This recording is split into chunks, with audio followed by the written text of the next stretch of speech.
Mesdames et Messieurs les représentants des organisations internationales accréditées en République démocratique du Congo, Mesdames et Messieurs les consuls honoraires, distingués invités, Mesdames et Messieurs,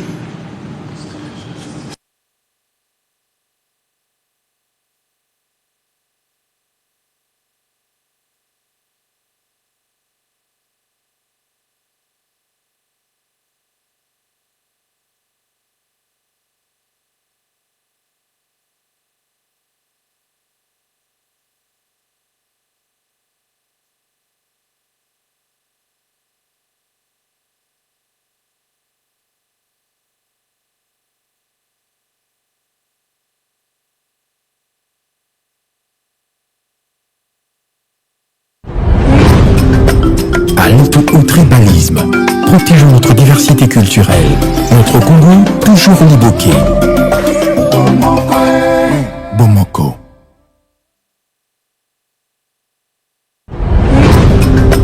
À lutte au tribalisme. Protégeons notre diversité culturelle. Notre Congo, toujours liboqué. Les vœux les plus sincères de santé, de bonheur, de paix et de prospérité pour cette nouvelle année 2025. Cette cérémonie est également l'occasion de vous exprimer, au nom du peuple congolais, du gouvernement et en mon nom propre, notre profonde gratitude pour les actions que vous avez menées au quotidien en faveur de la consolidation des relations d'amitié et de coopération entre vos pays, vos organisations et la République démocratique du Congo durant l'année écoulée. Je voudrais par ailleurs profiter de cette tribune pour souhaiter la bienvenue et réitérer mes félicitations aux nouveaux ambassadeurs de la Fédération de Russie et de la République de l'Inde, accrédités en République démocratique du Congo, et qui m'ont présenté leur lettre de créance en ce début d'année 2025. Votre présence parmi nous marque une nouvelle étape dans nos relations bilatérales et multilatérales et je suis convaincu que nos collaborations futures renforceront davantage nos liens d'amitié. Monsieur le doyen du corps diplomatique, Excellences, Mesdames et Messieurs, l'année 2024, bien que marquée par des défis considérables, a également été une année de progrès significatif pour la République démocratique du Congo.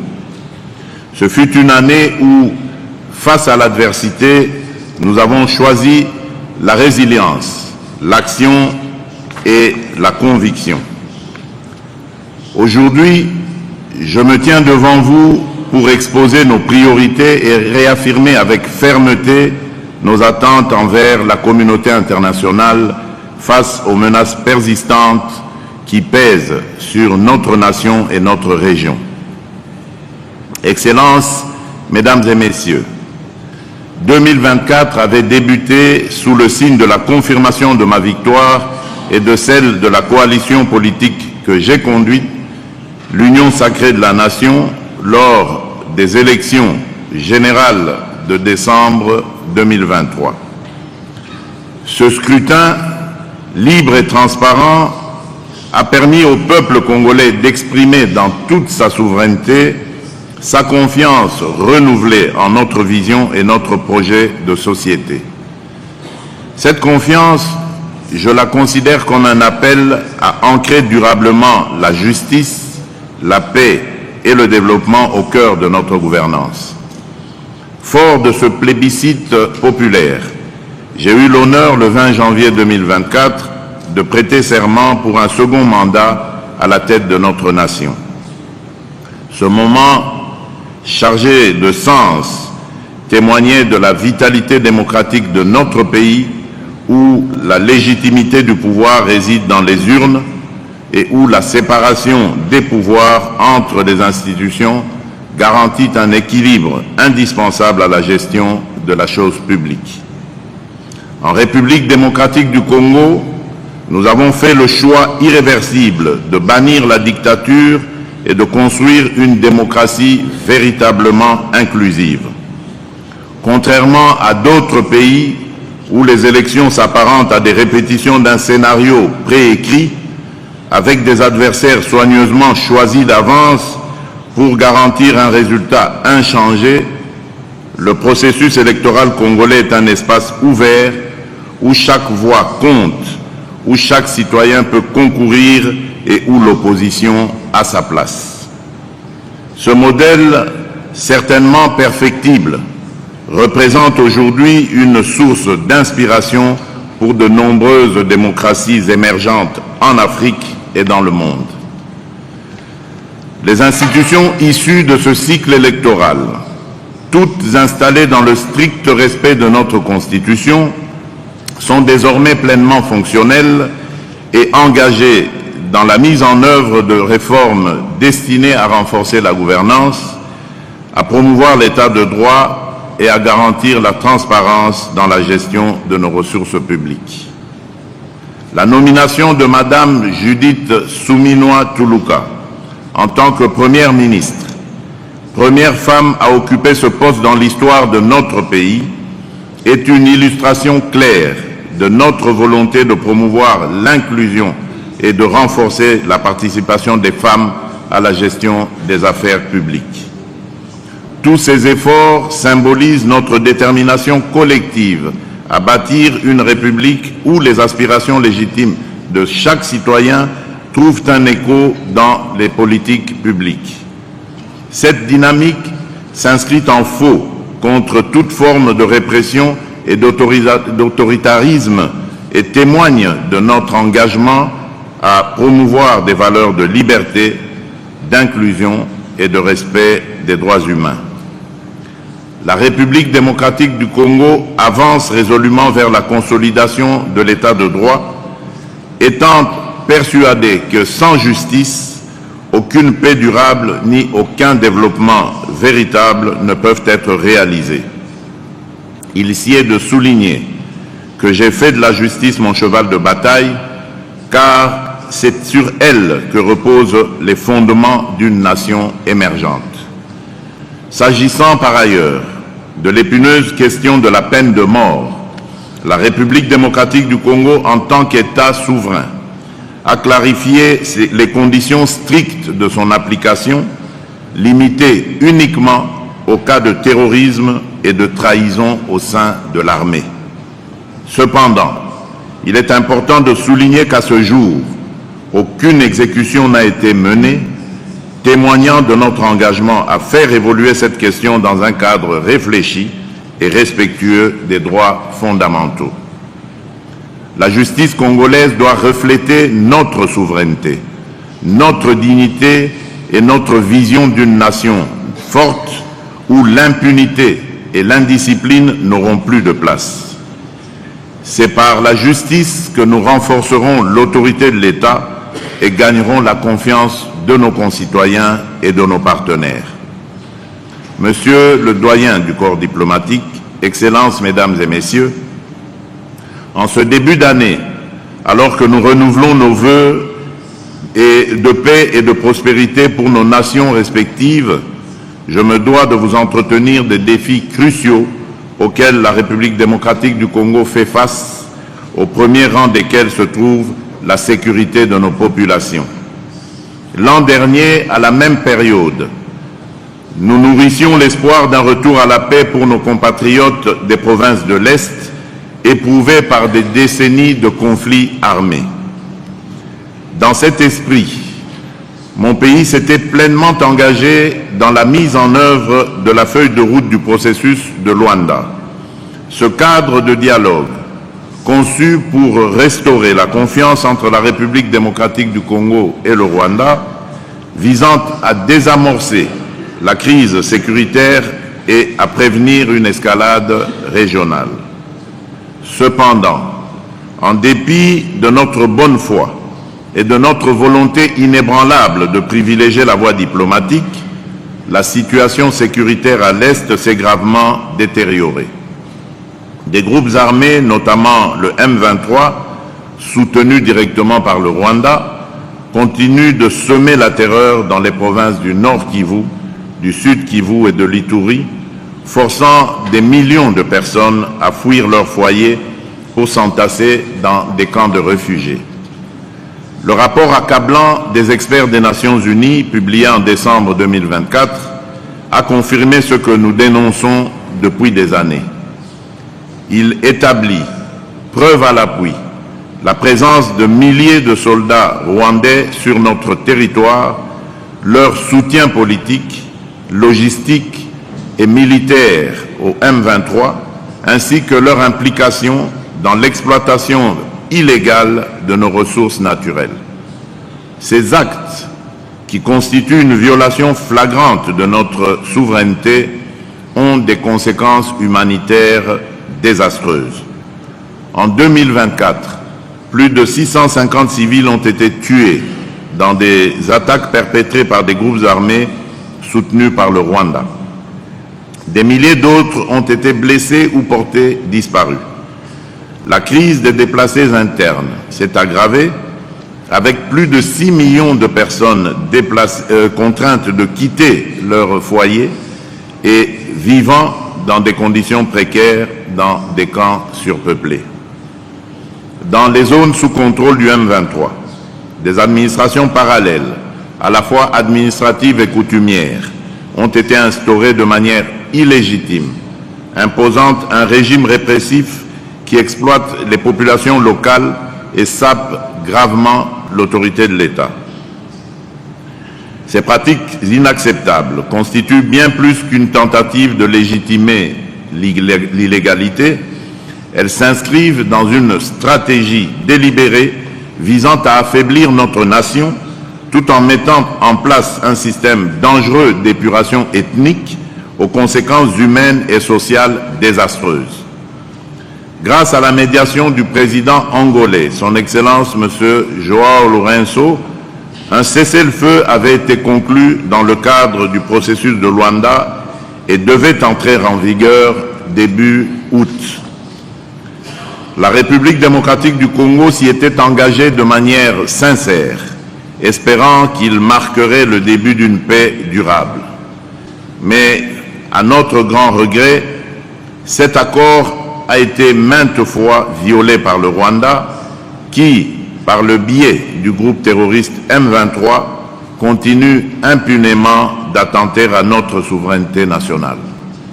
Dans le même ordre d'idées, l'annulation du sommet tripartite du processus de Luanda, prévu le 15 décembre 2024, du fait de l'absence du président rwandais et de l'introduction par la délégation rwandaise d'une nouvelle condition préalable, à savoir l'exigence d'un dialogue direct entre la République démocratique du Congo et le groupe terroriste du M23, témoigne du peu de considération accordée par nos voisins aux efforts de paix.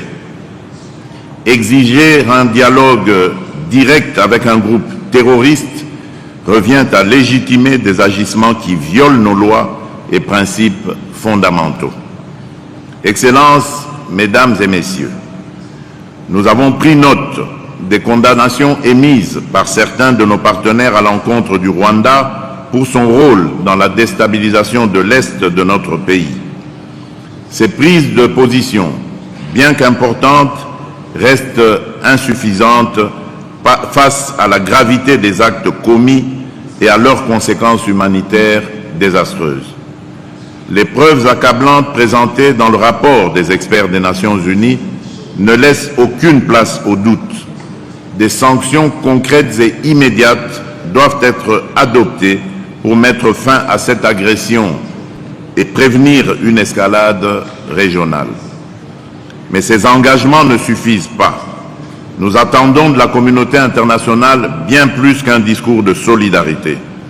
Ce dont la République démocratique du Congo a besoin de la part de ceux qui se considèrent comme ses amis, ce sont des actions décisives, d'un soutien concret et d'un engagement ferme pour répondre aux défis sécuritaires, économiques et humanitaires auxquels nous faisons face.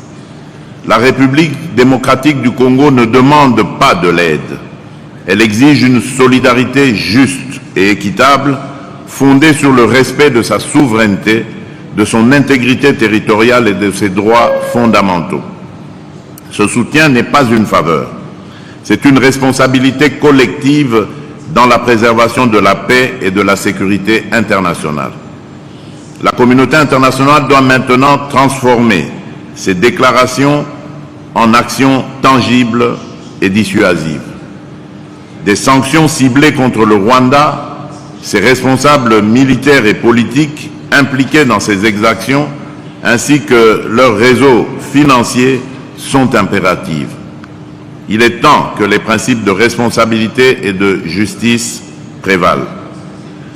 Le gouvernement de la République démocratique du Congo, pour sa part, reste résolu à défendre l'intégrité de notre territoire et à protéger nos concitoyens contre toute forme d'agression.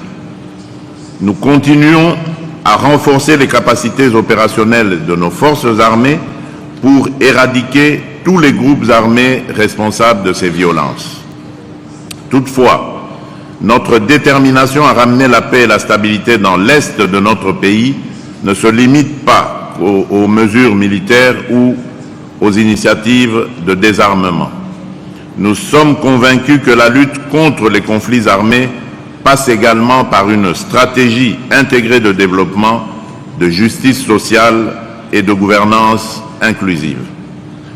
Le processus de Luanda, malgré les obstacles, reste une opportunité que nous continuons de privilégier avec détermination dans un esprit sincère mais lucide.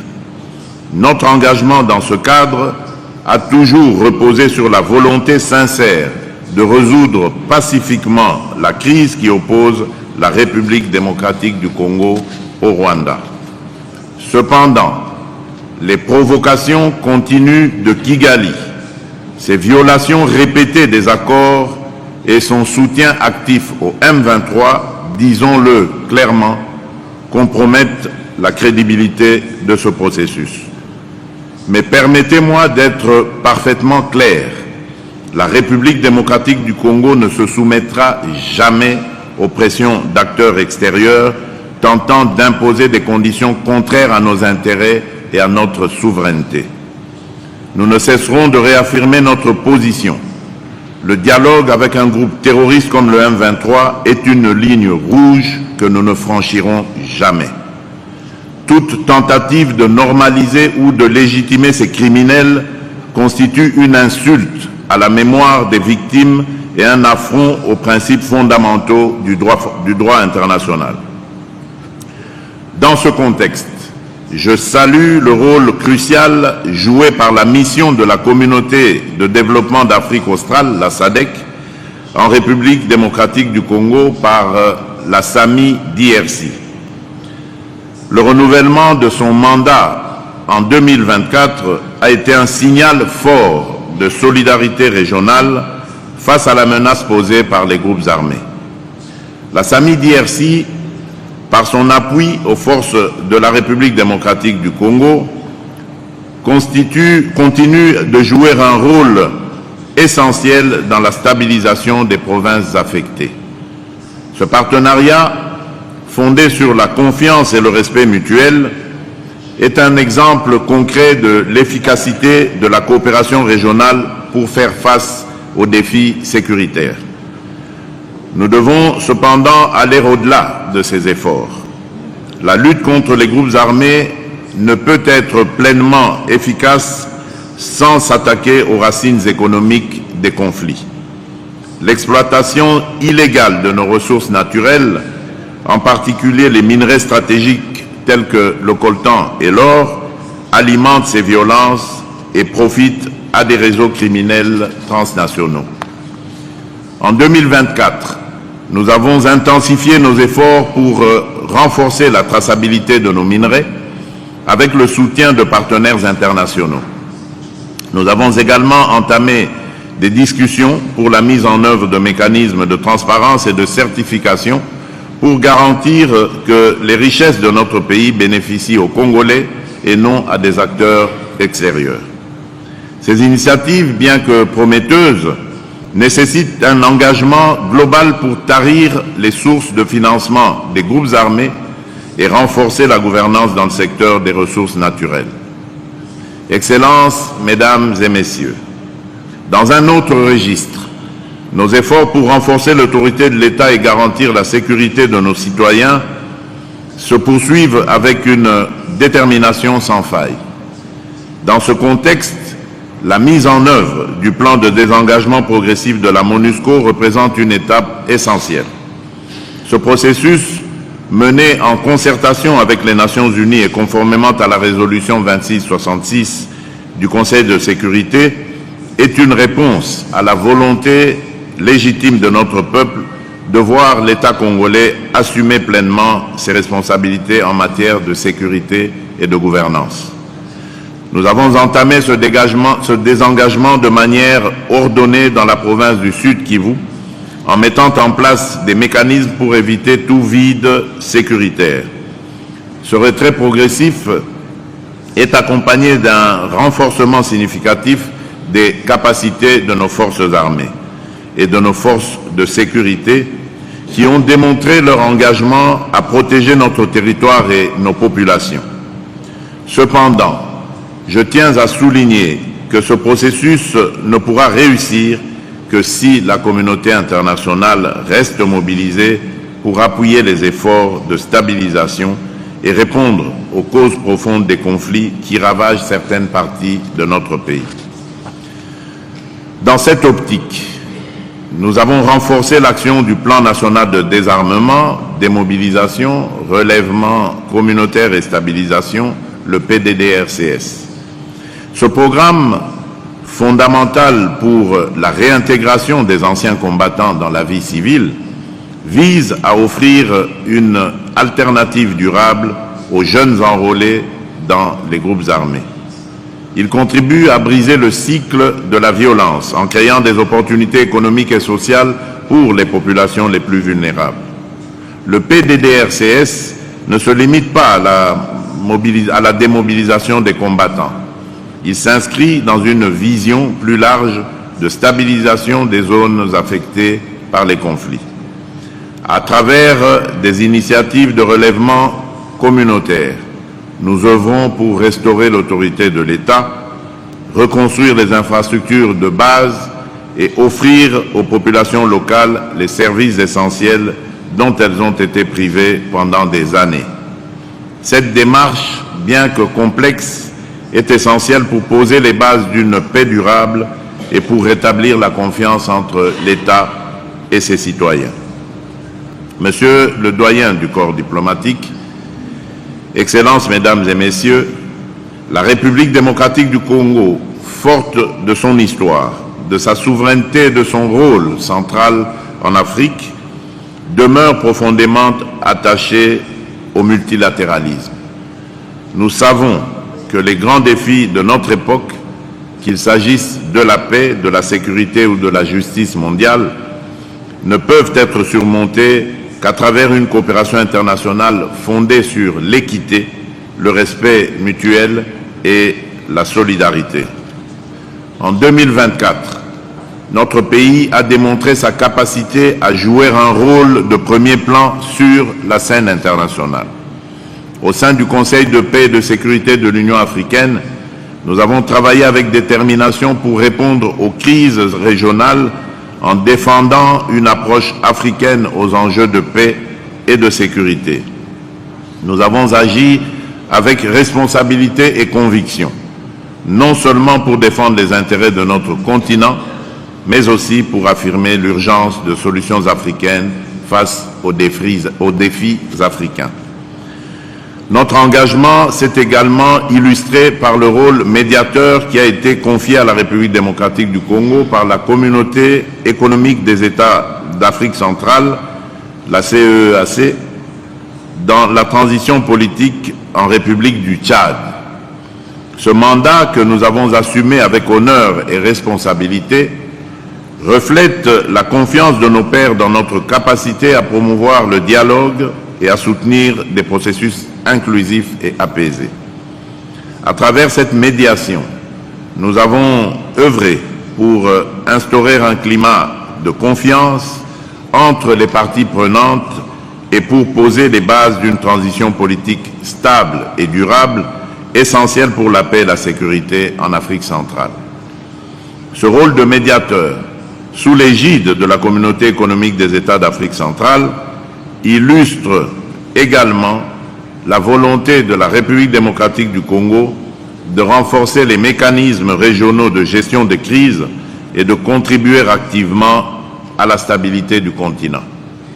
Nous croyons fermement que la paix en Afrique doit être le fruit d'une mûre coopération entre Africains, soutenue par des institutions régionales fortes et crédibles.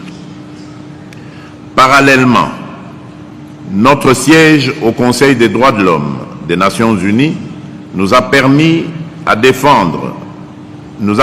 défendre nos aspirations en matière de protection et de promotion des droits humains. Nous avons porté avec fierté la voix de notre pays et de notre continent pour affirmer que la dignité humaine doit rester au cœur des priorités mondiales.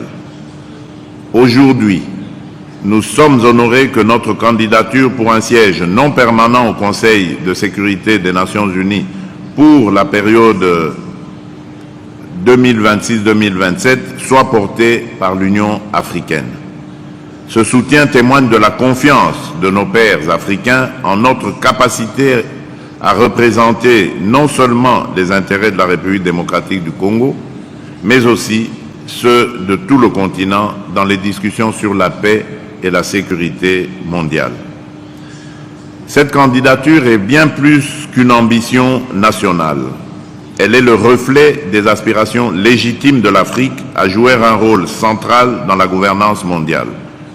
Nous appelons avec force à une réforme du Conseil de sécurité afin que l'Afrique, qui porte une grande part des enjeux globaux, ait une voix forte, équitable et influente dans les décisions qui façonnent l'avenir du monde. La République démocratique du Congo est prête à assumer cette responsabilité avec sérieux et engagement. Nous travaillerons avec tous nos partenaires pour promouvoir un multilatéralisme inclusif basé sur la justice, l'équité et le respect des droits souverains des nations. Soutenir cette candidature portée par l'Union africaine, c'est soutenir les aspirations d'un continent entier à participer pleinement à la construction d'un avenir juste et équilibré. Monsieur le doyen du corps diplomatique, Excellences, Mesdames et Messieurs, alors que nous affirmons notre engagement à défendre les intérêts du continent sur la scène internationale, il est essentiel de souligner que cet engagement s'appuie sur des bases solides et crédibles.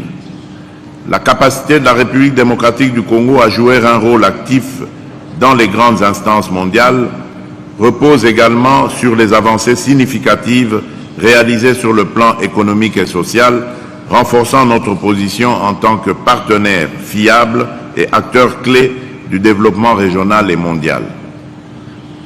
La situation économique de notre pays continue d'enregistrer des progrès notables.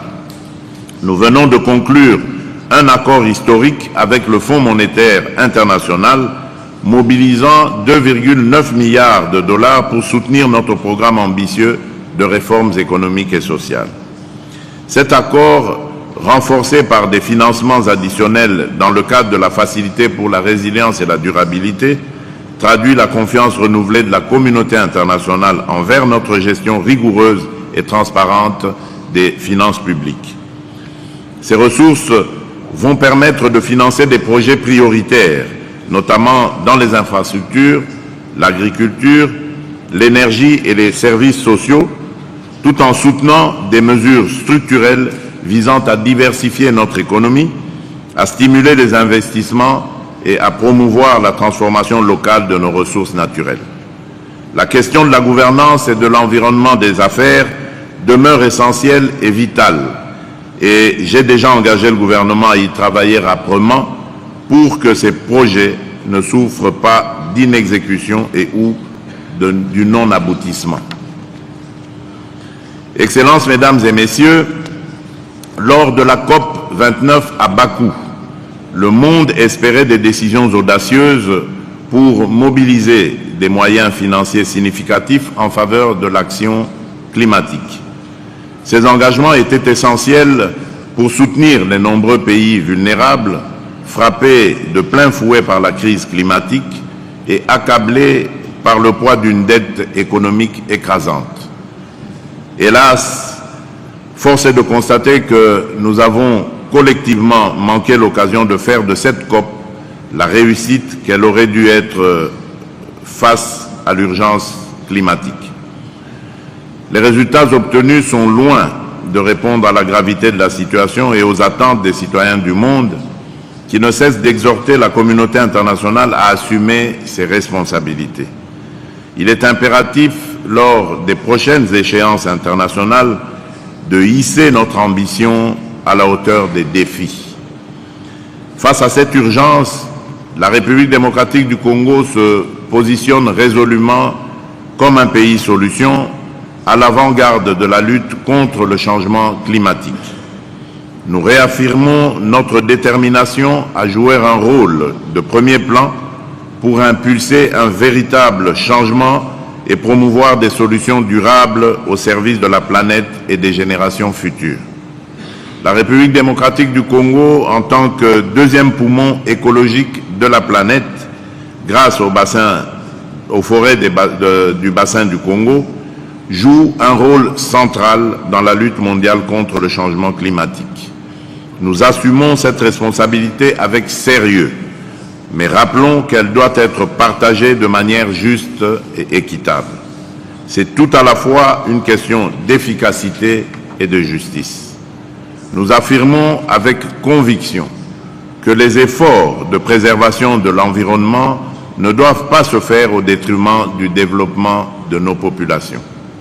Nous appelons à des partenariats équitables, basés sur une rétribution adéquate pour les services inestimables que nos écosystèmes rendent à l'humanité. Dans cette optique, le lancement du couloir vert Kivu-Kinshasa reflète notre vision d'un développement durable et inclusif.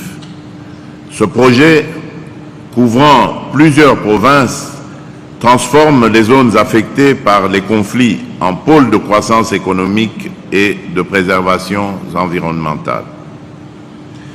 En impliquant activement les communautés locales, notamment les jeunes et les femmes, nous créons des opportunités concrètes tout en réduisant les tensions liées à l'accès aux ressources naturelles. Le couloir vert va bien au-delà d'une initiative environnementale. Il apporte une réponse globale aux défis économiques, sociaux et sécuritaires de notre pays. Ce projet générera des emplois axés sur l'agriculture durable, la restauration des écosystèmes et l'écotourisme et offre une alternative tangible à l'économie de guerre dans cette partie de notre pays. Pour concrétiser cette vision, la République démocratique du Congo, mon pays, demeure ouverte à toute coopération pour un développement durable. Ainsi, près de 500 000 km² de forêts primaires seront protégées et l'évolution d'un corridor stratégique sera facilitée par le développement socio-économique et la valorisation durable des ressources naturelles au profit des communautés locales. Nous lançons aujourd'hui un appel à d'autres partenaires pour rejoindre cet effort collectif. Ce projet, au-delà de ses bénéfices pour la République démocratique du Congo, représente une contribution essentielle à la lutte mondiale contre le changement climatique. Monsieur le doyen du corps diplomatique, Excellences, Mesdames et Messieurs, vos pays et vos organisations ont été des partenaires précieux dans les avancées économiques, sociales et humaines que j'ai eu l'honneur de partager avec mes compatriotes lors de mon discours sur l'état de la nation le 11 décembre 2024. Votre soutien a été un levier essentiel dans notre quête de progrès et de transformation. Nous restons pleinement engagés à mener à bien les réformes institutionnelles annoncées et nécessaires pour assurer des fondements solides de notre nation aux générations futures. L'objectif est clair: renforcer la transparence et améliorer l'efficacité de nos services publics afin de mieux servir chaque Congolais et de consolider la confiance de notre peuple dans ces institutions. L'éducation et la formation professionnelle demeurent au cœur de nos priorités, car nos jeunes constituent la force vive et l'avenir de notre nation. Nous développons des programmes spécifiques pour encourager l'entrepreneuriat et l'innovation, en leur offrant les moyens de contribuer activement au développement de notre pays. Parallèlement, nous intensifions nos efforts pour industrialiser et transformer localement nos ressources naturelles afin de générer des emplois durables et de consolider les fondations d'une économie résiliente. La sécurité, le bien-être de nos concitoyens et le rayonnement de notre pays sur la scène internationale, telles seront les priorités de notre action en 2025. Enfin, je compte sur chacun de vous, représentants de vos États et organisations, pour être les ambassadeurs de la République démocratique du Congo auprès de vos gouvernements et institutions. Portez avec fierté le message d'un pays en plein dynamisme, ouvert au monde et déterminé à bâtir un avenir prospère. Je voudrais clore mon propos en vous souhaitant à nouveau, à chacune et à chacun de vous, une excellente et heureuse année 2025, empreinte de succès et de sérénité. Que cette nouvelle année renforce nos liens d'amitié et de coopération pour le bien de nos peuples et de notre planète. Je vous remercie.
Excellence, Monsieur le Président de la République, ainsi prend fin la première partie de la cérémonie. Nous vous prions de vous préparer pour la seconde partie. Merci.